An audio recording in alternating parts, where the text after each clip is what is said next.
Now, after you've compiled your program, committed it to the Git repo, if you want some added assurance that the function's operating as you would expect it to, one thing you can do is basically look at the folder structure, and you can see that there is this tests directory included in the assignment. And if you go into tests, inside of tests, basically what you're going to find is a bunch of C++ files which are used to test individual functions in your program, right? Or at least as individually as possible. There are some files that several functions need to be completed in order for the test to function correctly, but we'll look at that here in a second. But basically inside of here you can see there's this remove back test, there is an append test, a prepend test, etc. They're all in here. And if you want to test a specific portion of your program, you can make sure that your original code builds. You can come into this file, or into this folder, sorry, and you can type make.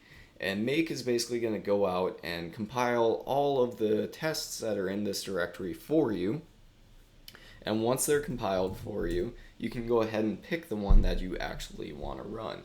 So in this case, we want to go ahead and try to run the append test, right? And that file is just called appendtest.out. So if we want to test our append function, we can do appendtest.out and just execute it. And we're going to say, see here, expected 1 but got 0, and the test failed. So the big question kind of is, why did our append function fail when we looked at the code and we were pretty sure that everything was right in there? So we can go ahead and look at the actual code for the append test. And let me open it up top, that'll be a little nicer. Alright, so basically all append test does is it includes the code that you wrote from above. It creates an instance of our class. It loops for some set number of iterations, and it go ahead and appends those numbers into the list. And then after it's added that new number into the list, it calls list.getBack and compares the two, right? Because the last number we added to the list should be the number we get back out whenever we call get back. Except here's the rub. This would be a great example as to why we're not getting the right answers out of this test. You can see we're calling get back, but did we actually implement that function yet? And if we scroll down to the get back function, you can see, no, we actually didn't implement that yet. All we did is we have a stub function that just returns 0. So of course, this test is going to fail. And if we want to make this test not fail anymore, we need to go ahead and complete this function. So how do we do this? What's the point of get back? If we look at the prototype for it here, we can see that it returns a t, right? So it returns some piece of data back to the caller, which in this case is just the template. So this could be an int function, it could be a float function, whatever, it's a templated one. And it takes no parameters. So basically what we want to do is, if over here this box contains the number 4, we want to return the number 4 back to the calling function. Right? So for us, that's pretty easy. All this really needs to do is we do return tail, because tail is the one that's going to be pointing at the data. We call get data, and we just return that back. So get data is again defined and implemented in node.hpp, right? And all get data does is returns whatever is stored inside of our node, right? That's it. That's all it does. So after we call get data, it's going to take whatever is inside of our node and return it back to the calling function. But unfortunately, our function can't be this straight simple or this straightforward, right? Because what if somebody calls get back on a list that's empty, right? It's not pointing at anything, so what should it return or what should it do? right? If we just do return tail arrow get data when tail is pointing at null, it's going to return some garbage value and your program is probably going to segfault. So we need to defend against that. So in order to do that, we check to see if the list is empty, right? And in this case, we're just doing if tail is equal to null. We could check if head is equal to null. Either one should work as long as, you know, we're doing all of the operations correctly when we're adding and removing elements from our list. In that case, we're just going to return 0 because we really have nothing else to do there. Otherwise, if there is actual data in the list, then we will go ahead and return the value stored there. Right, so now that we've completed this function, we can go ahead and go back into our sources file, rebuild our code just to make sure everything is working correctly, and then we can go back to tests. And if we go ahead and run the append test again, what we're going to see is the test still failed. Well, the test still failed in this case because these are pre-compiled programs, right? We've already compiled them. So if we want to see the change in the code we made, then we need to rebuild the program again, or rebuild the tests, right? So I'll just type make again, and it goes ahead and rebuilds everything. And now, if I do the append test, now the test passed. Ta-da! And that's simply because we finished all of the functions that were being used by that individual test. So if you try to run some of these tests and you're finding that 1 or 2 is failing, but you're pretty sure your code is correct, go ahead and look at the tests and make sure that you've actually completed all of the functions that that test is using. I tried to be as individual as possible, but in some cases you need some combination of functions in order to get a valid test run, right? So just make sure you've completed all of the functionality that that specific test uses before you try to do or try to run that test. All right, so while we're here, we've already done get back. If we want to do get front, it's the exact same thing, except we're going to be using the head pointer instead of the tail pointer.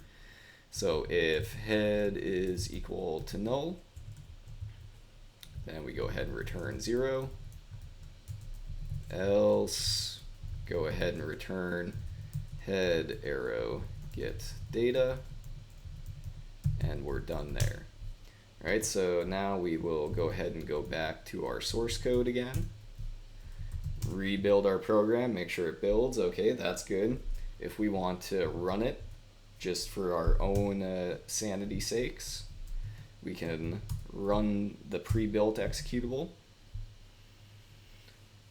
So here now you can see the front and back function are working as expected, right? So we prepended front 1, the front of the list was 1, the back of the list was 1, we prepended 2, the front of the list was 2, the back of the list was 1, added 3, print off the list to verify everything, so on and so forth. And you can kind of work through that also as another method of verifying that everything is working correctly.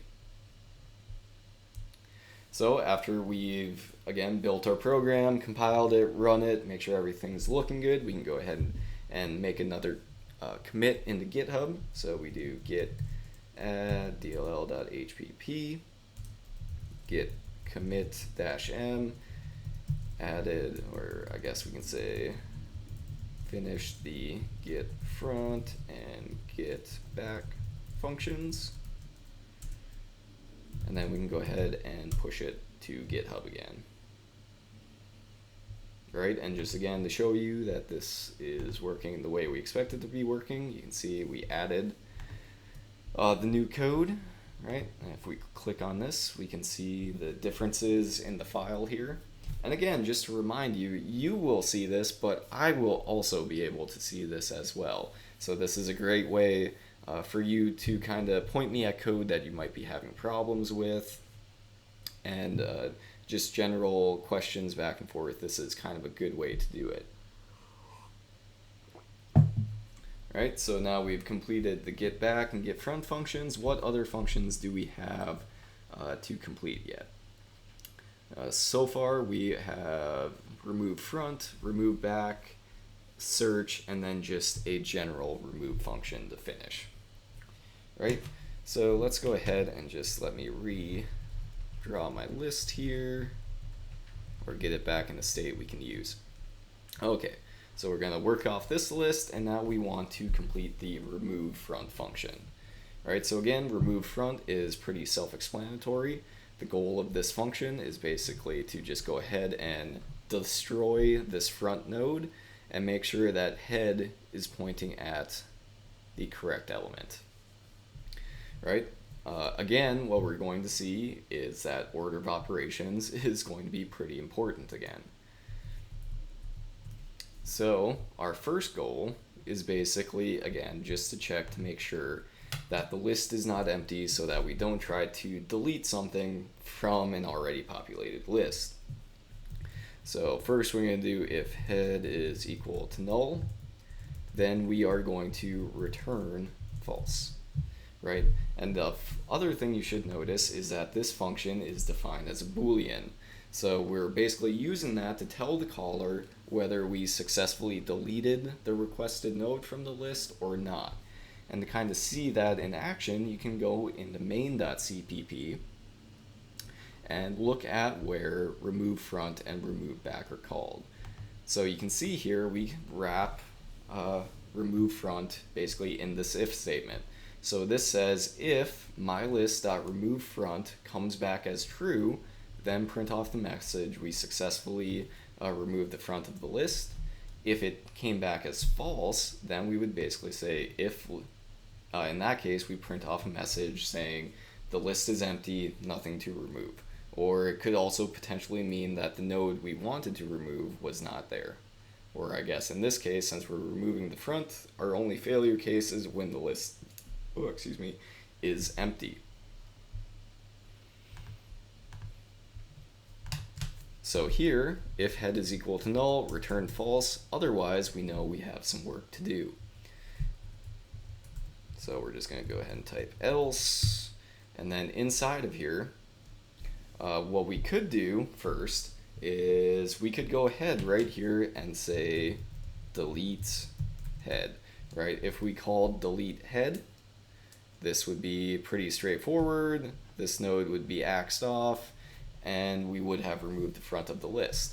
Our problem, though, is that head is still pointing at the thing we deleted, and we don't really have a great way of repointing head directly at this node.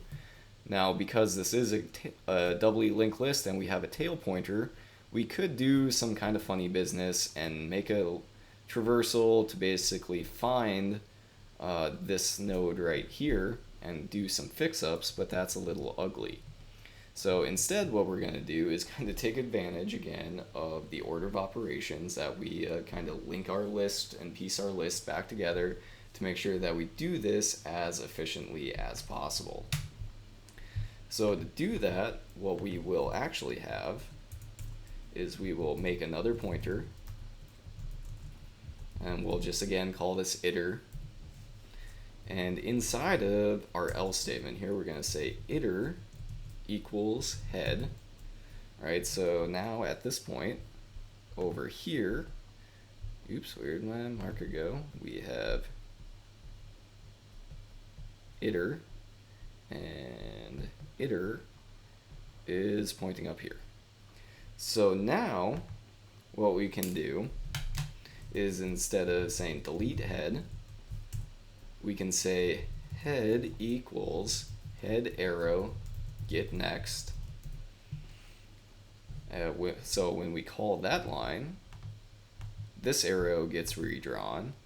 So head will now point over here at the next node in the list. And after we've done that, we can go ahead and start rehooking things together.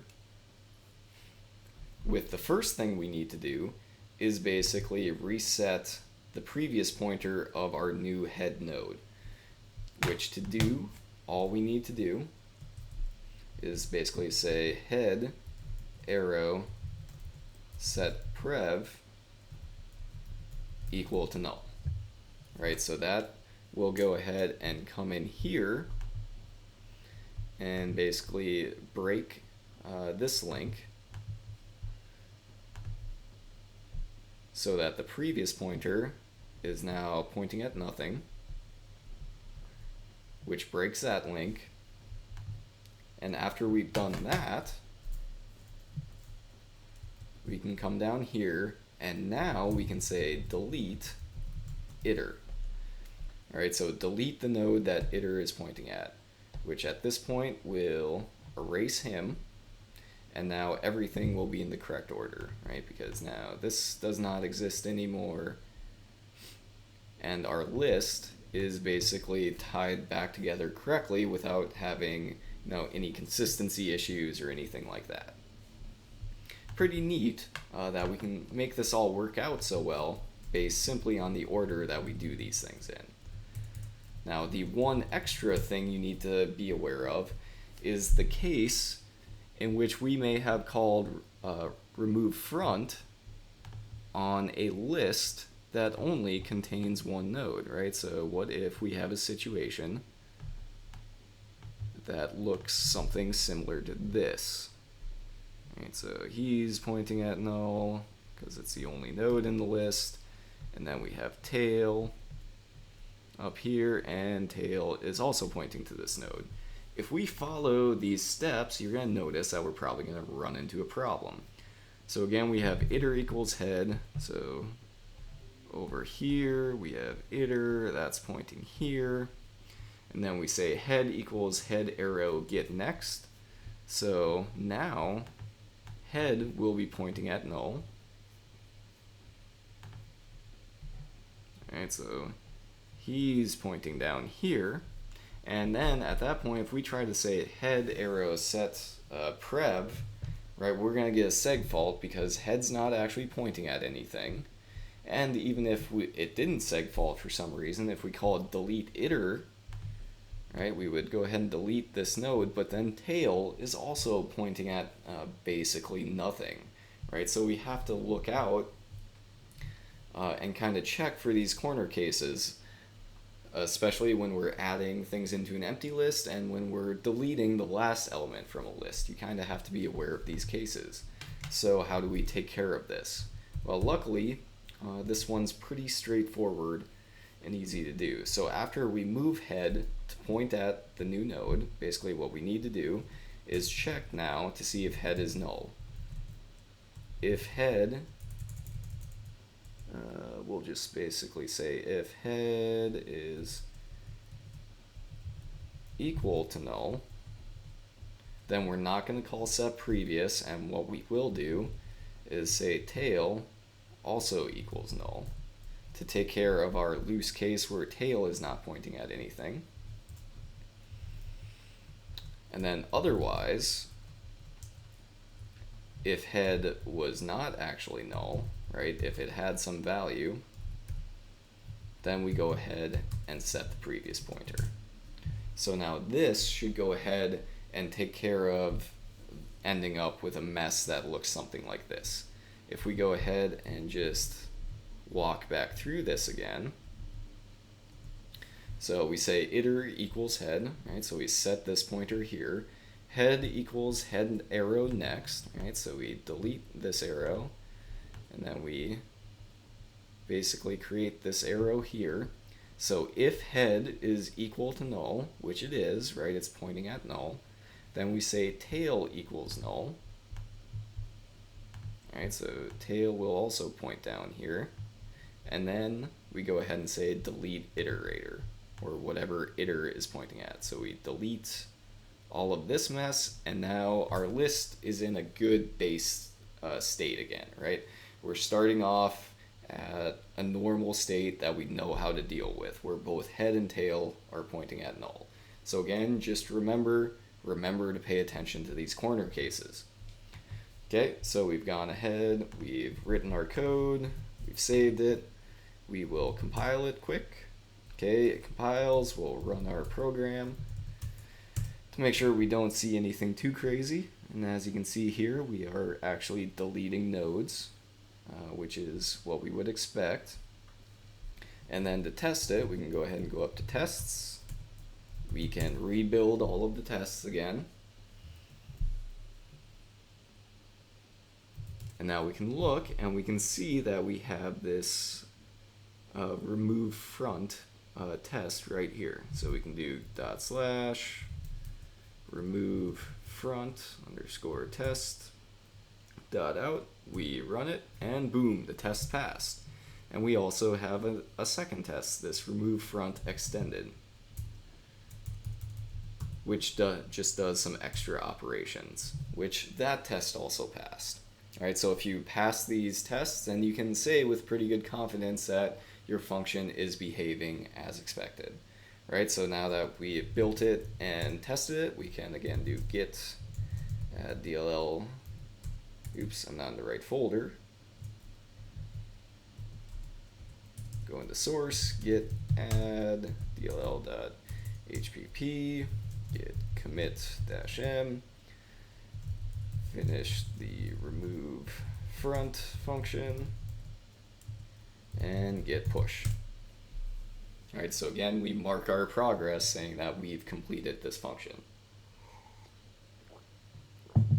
After we've completed remove front, we can use that kind of, I guess almost completed it.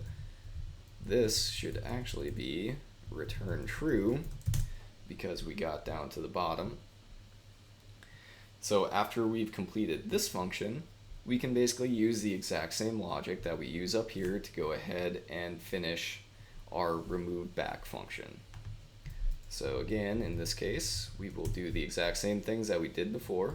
We'll create an extra pointer just to have sitting around. We'll call him iterator. We're going to say if head is equal to null, go ahead and return, I can't type, return false.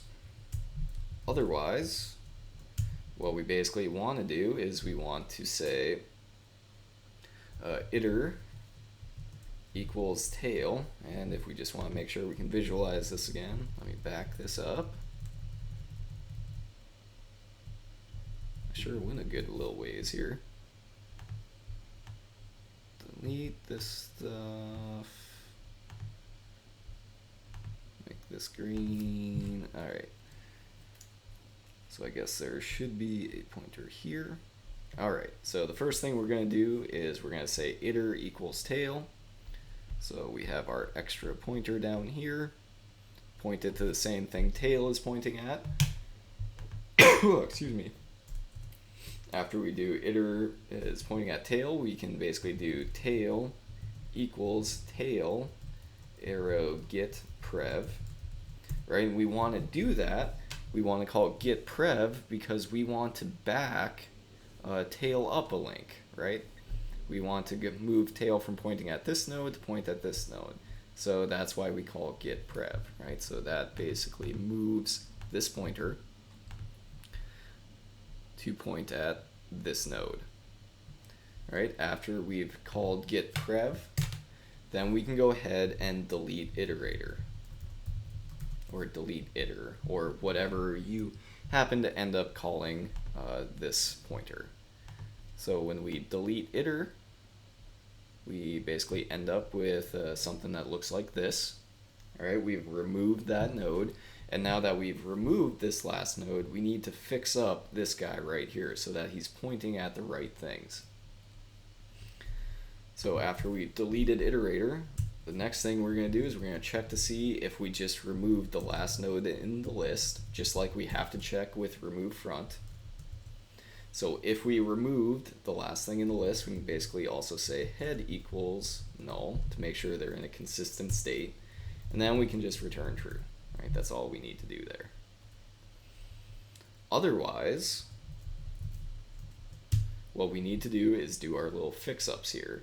And to do our fix-up, all we need to do is change the next pointer to point at null so that the list has a known ending state. So here we can do tail arrow set next null, and then also return true. So at this point, that line comes in here and just points, come on, points this pointer, the next pointer, at null, instead of the garbage or the remnants of the node we just deleted, which if you don't remember to do that, you're going to get some weird seg faults and things are going to explode, and it's just not going to be a fun time. So again, now that you've written the code, you can come in here, we can build it, we can run it, and you can see that things look pretty good. There's no seg faults in here or anything like that.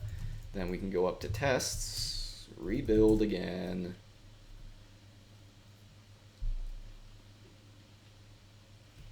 and then go ahead and run our remove back tests. Right, so we run the first one, test passed,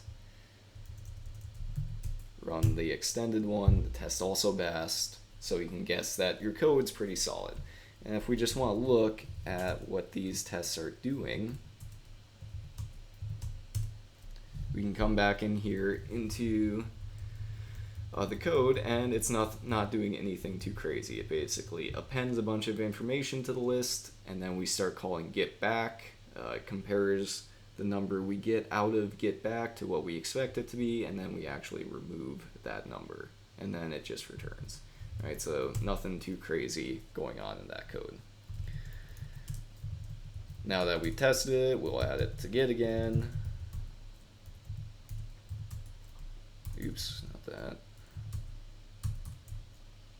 Ugh, I can't type. Git add .hpp commit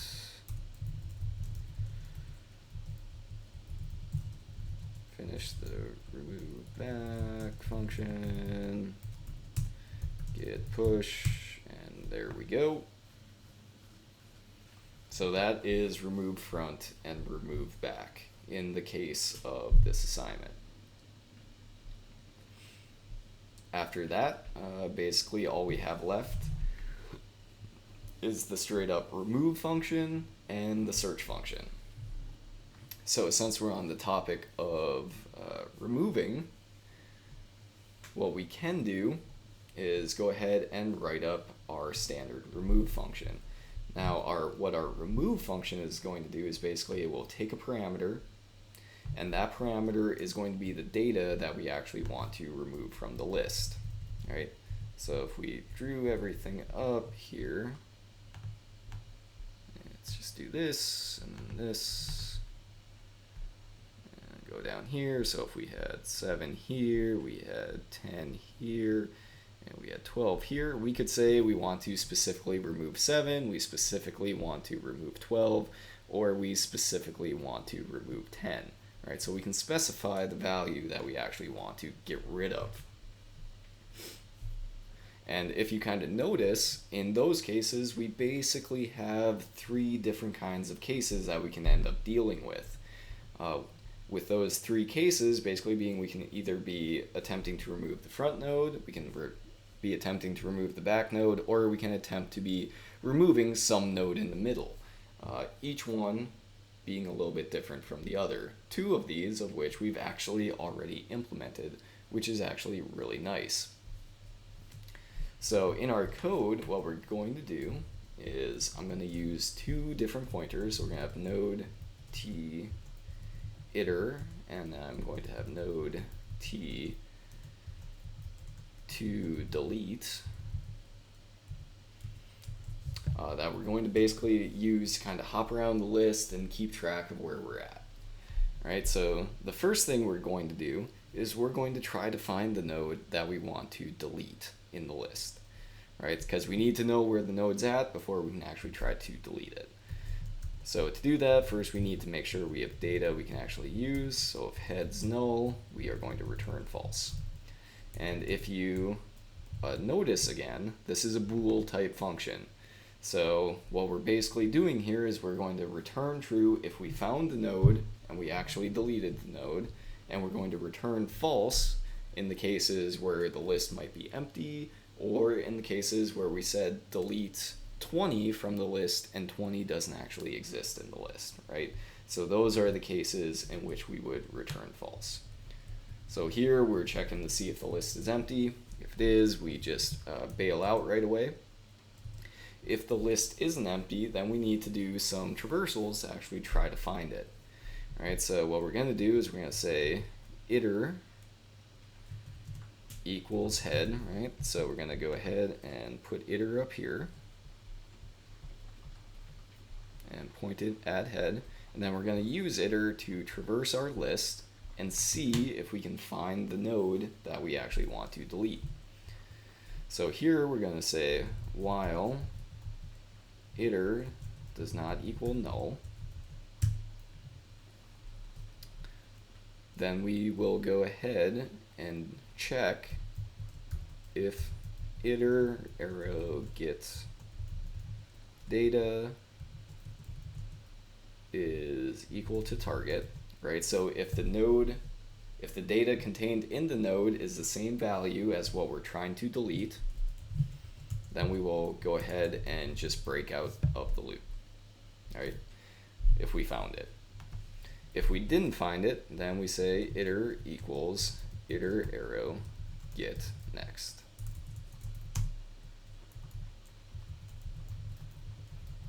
Ta-da! So by doing this, for instance, let's say we were looking for 12, we would use iter, we would check this value. If that value is not 12, we would go ahead and move iter over here, check its value. If it's not 12, we would move iter here, and then in this case we would end up finding finding the value that we're searching for, which would break the loop. So there's two ways to get out of this loop. Either we fall off the end of the list, thereby indicating we didn't find the data, or we find the data and we break out early. So after this loop is over with, basically what we can do is we can say if iter is equal to null, then we know we didn't find the data that we actually wanted to remove. And in that case, we go ahead and return false again. After that, if we know we have the data we actually want to remove, then we can start checking for which case we need to perform in order to remove this data correctly. So we can basically say if iter is equal to head, then we can just simply call remove front, right? Because we've already taken care of that case. So we call remove front there, or else if iter is equal to tail, then we can simply call return back, or remove back, right? Because we've again already taken care of that case. Otherwise, we need to handle the case where the node we want to remove is somewhere in the middle of the list. And in order to do that, we're going to need to do some fix-ups of the list to make everything kind of tie up correctly, right? Because if we just go ahead and delete this guy from the middle, we've got some serious issues we need to take care of. So to kind of take care of this, we're just going to use our double pointers to our advantage to make sure everything is fixed up correctly. So what I'm going to do is I'm going to mark the node that we want to delete. So we're going to say to delete equals iter. Right, so in our cases here,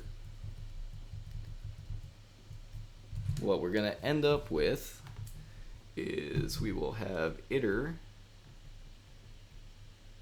pointing here. We're going to have delete also pointing at that same node. And the first thing we're going to do is we need to go ahead and signify to the node that comes before the one we want to delete that we want to skip over it. So we're going to do, basically iter is going to equal this previous node. So we do iter equals iter arrow get prev, right, which in this case goes ahead and moves this pointer so that we're pointing up here now. And now we're going to go ahead and break this link and kind of skip over it. So to do that, we can do iter set next equal to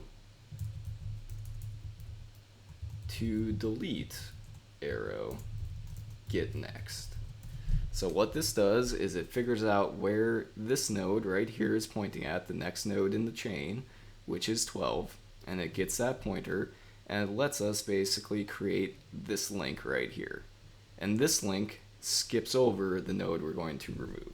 So this does this nice little fix-up for us. And in singly linked lists, this is really all we would need to worry about. But the problem here is we still have this backwards link that we need to take care of. But if we can take care of this forward link, this backward link is actually very easy as well.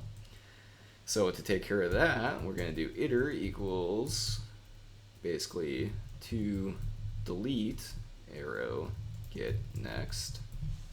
So now we're going to go ahead and hop this arrow over, ooh, come on mouse, hop this guy over here. And now we can do the same type of fix-up that we did before. So now we're going to do iter arrow set prev equals to delete arrow get prev. Alright, so now this will create this other nice little backwards arrow. So we break this link and instead move this arrow over here. So now we've fixed up both the forward link and the backward link by basically skipping over the node we're about to delete. And after you've gone ahead and fixed up those links, we can go ahead and call delete to delete. And that goes ahead and removes this guy. But everything is still alright because the list is still consistent, right? All of the links are pointing to the correct things, even though we removed a node directly from the middle of it. Right, and in this case, we would return true. So now we do a quick sanity test again. What'd I do wrong here? Oh, I forgot my parentheses because these are function calls. So we call make. I still messed it up somehow.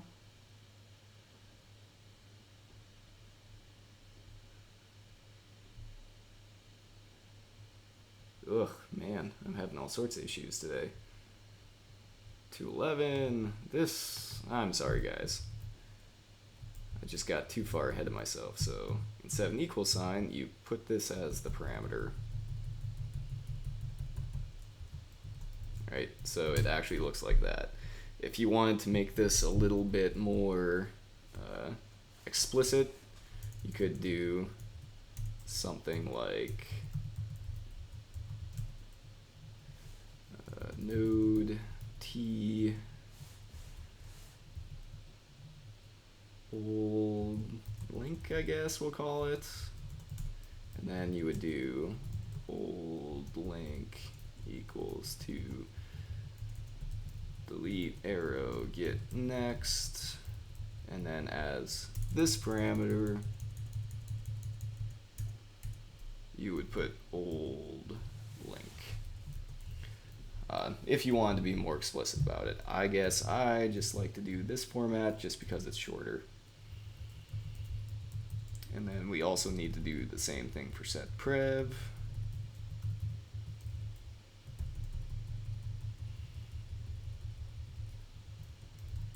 Okay, now if I go and build it, now we're good. DL.cpp and then command, no seg faults, everything looks good. And now we can go into tests, cd./tests, build it again.